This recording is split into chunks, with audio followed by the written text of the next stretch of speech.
Hello friends, welcome to this channel. In this video, I will tell you and show you how you can disable call forwarding on your iPhone. Please friends, put your likes, write comments at the end of the video and also subscribe to our channel. So let's get into this topic with you. And on your iPhone, please go to your phone settings.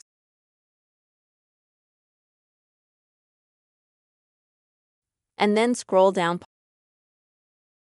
until you see phone settings. Click on it.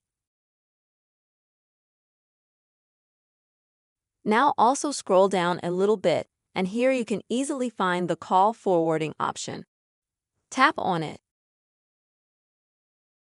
If you have more than one SIM card, then you will be prompted to select one of the SIM cards to disable this feature. Once you've selected a SIM card, you'll be taken to a page like this, where if you have call forwarding active, you have to turn it off just by pressing this button here so that it turns gray. This way, you will disable this option very easily. Friends, this is the simple and quick way you can disable call forwarding on your iPhone. I really hope this video helped you and was helpful. Please subscribe to the channel, put your likes, and write comments at the end of the video. See you soon.